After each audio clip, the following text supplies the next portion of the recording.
இந்த தீய சக்தியை பற்றி, அவங்க நிர்வாகத்தை பற்றி ஒரு வெள்ளை அறிக்கை ஒன்று வெளியிட்டோம்ல, அது ஷார்ட் அண்ட் ஸ்வீட்டாக சொல்லணுன்னா, ஒரு ஓட்ட பாத்திரத்துக்குள்ளே தண்ணி ஊற்றிக்கிட்டே இருந்திருக்கிறாங்க.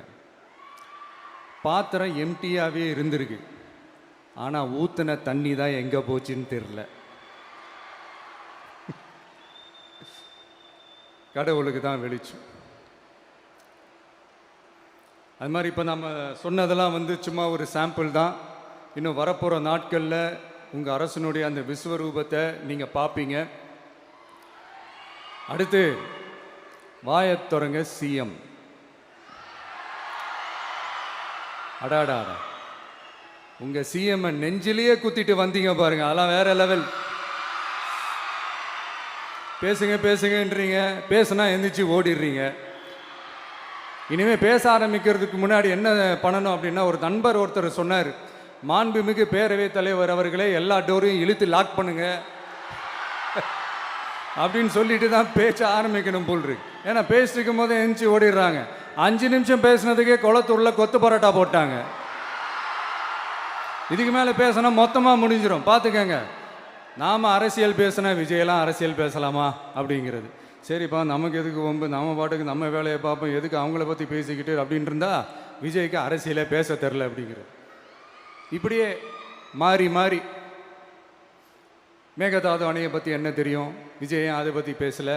இப்படி நம்ம அரசியலுக்கு வந்ததுலேருந்தே ஒரு கூட்டம் குறை மேலே குறையா சொல்லிக்கிட்டு, பாட்டுக்கு பாட்டு கச்சேரி எங்களுக்கும் பண்ண தெரியும், பண்ணலாமா?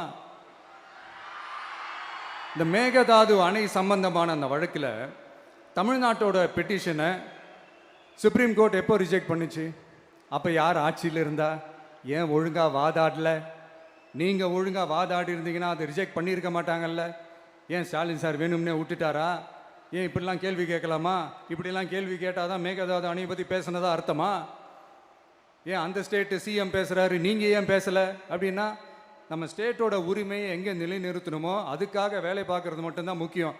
சும்மா சவால் விட்டுக்கிட்டு சீண்டிப்பார், நான் யார் தெரியுமா, தொட்டுப்பார், இப்படிலாம் பேசிக்கிட்டு இருந்தால் வேலைக்கு ஆகாது. சும்மா பேசி பேசி பிரச்சனையை வளர்த்துக்கிட்டு யார் மேலேயாவது பழியை தூக்கி போட்டுட்டு அப்புறம் மக்களை அம்போன்னு தெருவில் விட்டுட்டு இப்படி தான் ஒரு அரசியல் பண்ணணும்னா அந்த அரசியல் நமக்கு தேவையும் இல்லை, அதை நம்ம செய்யவும் போகிறதில்ல. Talk less work more mode தான், அதுதான் நம்ம பாலிசியே. அதனால தான் சட்டசபையில் அந்த அரசினர் தீர்மானம்னு சொல்லி ஒன்று கொண்டு வந்தோம்.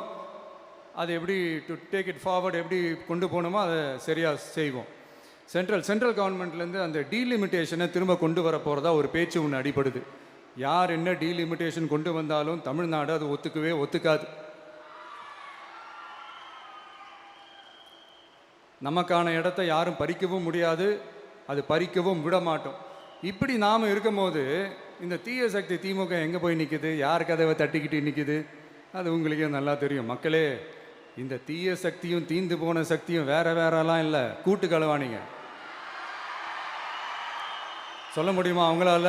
எங்களுக்குள்ள ஒட்டும் இல்லை, உறவும் இல்லை, அறிவிக்க முடியுமா, நிரூபிக்க முடியுமா? இந்த வரப்போகிற இடைத்தேர்தலில் அதை நிரூபித்து காட்டுங்க, அப்புறமா பேசுங்க. மக்களை, என் மனசை விட்டு கரூர் எப்பவும் நீங்காது. நமக்கு ஏற்பட்ட வேதனையான சம்பவத்தை, நமக்கு எதிராக நடந்த சதிய சூழ்ச்சிய இனி வர்ற ஜென்ரேஷனும் அவங்களுக்கு தெரியப்படுத்தணும்ல. அதுக்காகவே இனி ஒரு அரசியல் சதிய, அரசியல் சூழ்ச்சிய யாரும் யோசிக்கவே கூடாதுன்றதுக்காகவே கரூரில் ஒரு நினைவு சின்னத்தை நம்ம டிவிகே சார்பா அமைக்கப்படும் அப்படின்றத அறிவிக்கிறோம்.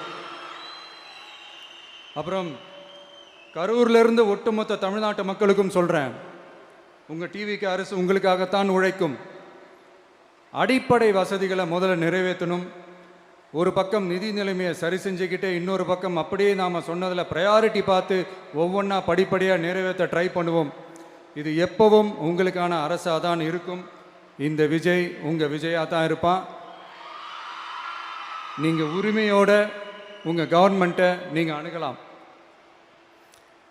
இந்த தீய சக்தி ஆட்சி முடிஞ்சு பொட்டிக்குள்ளே போனதுலேருந்து என்னென்னமோ பண்ணுறாங்க, ஏதோ பேசுகிறாங்க. சோஃபாங்கிறாங்க, வாஷிங் மிஷினுங்கிறாங்க, இந்த அரசியல் வியாபாரம் பண்ணுறதுக்கான அந்த வெண்டிங் மெஷினே அவங்க தான். யார்? இந்த திமுக. இதில் நம்மளை பார்த்து வாஷிங் மிஷினுங்கிறாங்க. எலெக்ஷனில் ஓட்டுக்கு காசு கொடுக்குற அந்த கலாச்சாரத்தையே, அந்த கல்ச்சரை அடித்து நொறுக்கி இருக்கிறோம். எலெக்ஷன்லேயே அப்படி வேலை பார்த்த நமக்கு எதுக்கு இந்த குதிரை, கழுதை, ஒட்டக பேரெல்லாம்? மக்களின் பக்கம் அப்படி இருக்கும்போது நமக்கு எதுக்கு இந்த பேரெல்லாம்? இந்த திருட்டு திமுக ஆட்சியை வச்சுக்கிட்டு ஊரடிச்சு ஒலையில போட்டு இந்த கொள்ளையை அடிச்சதுனால தான் உங்க கரூர் கம்பெனி ஓனர் ஒருத்தர் எங்க எங்க இருக்காருன்னே தெரியாம ஓடு ஓடு ஓடு ஓடு ஓடு ஓடு ஓடு ஓடு வராம் பாரு வேட்டக்காரன் ஓடினே இருக்கிறாரு. இன்னொருத்தர் ஃபாரின்ல போய் ஒளிஞ்சுக்கிட்டார். ஃபாரின் ஸ்டாலின் சார்ன்னு நினச்சிட போறீங்க. அவர் இல்லை. எனக்கு எப்பவுமே ஸ்டாலின் சார் மேலே ஒரு தனி பாசம் ஒன்று உண்டு. அவர் கிடையாது, இவர் வேற. சிங்கப்பூருக்கு செக்கப்புக்கு போனார்ல அவரு. இன்னும் தோண்ட தோண்ட எத்தனை பேர் மாட்ட போறாங்களோ தெரில. உங்ககிட்ட யாராவது லஞ்சம் ஏதாவது கேட்டாங்கன்னா கொடுக்க முடியாது சொல்லுங்க, நான் இருக்கேன் உங்களோட. அப்படியே யாராவது ஃபோர்ஸ் பண்ணாங்கன்னா இது எங்க மகன், எங்க புள்ள, எங்க அண்ணன், எங்க தம்பி, எங்க விஜய், எங்க விஜயோட ஆட்சின்னு ஸ்ட்ராங்கா சொல்லுங்க. மக்களே, நீங்க கூட இருக்கும் போது லஞ்ச ஊழல் மட்டும் இல்லை, அதிகாரத்தை வச்சு ஆட்டம் போடுற யாரா இருந்தாலும் அடங்கிடுவாங்க. இந்த கடமை, கண்ணியம், கட்டுப்பாடுன்ட்டு ஒரு காலத்தில் கொள்கையோடு இருந்த கட்சியெல்லாம் இன்னைக்கு எப்படி இருக்கான்னு உங்களுக்கே தெரியும். அதாவது இந்த டிவிகே கட்சியோட தலைவரை எதிர்க்கிறதுல ஒரு நியாயம் இருக்கு. ஏன்னா உங்க பொழப்பில் மண்ணள்ளி போட்டான். என்ன இந்த ஊழல் லஞ்சம்லாம் பண்ண மாட்டேன்னு சொல்லி உங்க அரசியலை ஒரு தெருமுனைக்கு கொண்டாந்து விட்டான். மக்கள் வேற அவனை தான் நம்புறாங்க. ஸோ இந்த விஜயை எதிர்க்கிறதுல ஒரு அரசியல் நியாயம் இருக்குது, அது புரிஞ்சுக்கலாம். ஆனால் இன்னைக்கு இந்த விஜயை மக்கள் ஓட்டு போட்டு ஜெயிக்க வச்சு ஒரு தீர்ப்பை கொடுத்து மக்களுக்காக வேலை செய்யறதுக்காக முதலமைச்சராக உட்கார வச்சிருக்கிறாங்க. என்னமோ இன்னமும் நீங்க தான் ஆட்சியில் இருக்கிற மாதிரி. விஜய் கரூருக்கெல்லாம் போகக்கூடாது, விஜய் இங்க போகக்கூடாது, அது செய்யக்கூடாது, இது செய்யக்கூடாதுன்னு எனக்கு புரியலையே. ஆட்சியில் இருக்கும் போது தான் இவ்வளோ கட்டுப்பாடெல்லாம் போட்டிங்க, எஸ்ஓபிஸ்லாம் போட்டிங்க, ஸ்டாலின் சார் ஆப்ரேட்டிங் ப்ரொசீஜர்லாம் போட்டிங்க. இப்போவும் அதே பண்ணிட்டு இருந்தீங்கன்னா என்ன சார் நியாயம்? இல்லை, நான் தெரியாமல் தான் கேட்குறேன். இன்னும் கனவுலையே இருக்கிறீங்களா? முதல்ல முழிச்சு வாங்க, ரியாலிட்டிக்கு வாங்க. உங்கள் ஆட்சியெல்லாம் வீட்டுக்கு போய் டிவிக்கேன்னு ஒரு ஆட்சி வந்து ரொம்ப நாள் ஆச்சு. ஒழுங்கா படி என்று சுப்ரீம் கோர்ட் ஓங்கி மண்டேலியே நறுக்கு நறுக்கு நறுக்கு என்று செம்மட்டியாலே அடிச்சும் இந்த திமுக முழிச்சிக்கல அப்படின்னா அப்போ கொஞ்சம் கஷ்டம்தான். வெற்றி தோல்வியெல்லாம் அரசியல் சகஜம் சார். அதுக்காகலாம் வெறி பிடிச்சி இந்த பதவி வெறி பிடிச்செல்லாம் அலைய தேவையில்லை. நல்ல விதமாகவே சொல்கிறேன், நியாயமான அரசியல் பண்ணுங்க. ஓ, அதுதான் உங்களுக்கு தெரியாதுல்ல. இந்த தீய சக்தி திருத்தவும் முடியாது, அவங்களா திருந்துவாங்கன்னு பார்த்தா அதுவும் நடக்க போறதில்ல. அதனால வரப்போற இடைத்தேர்தலில் மக்களே இந்த தீய சக்தி திமுகவை நல்லா வெச்சு வெளுத்து விடுங்க.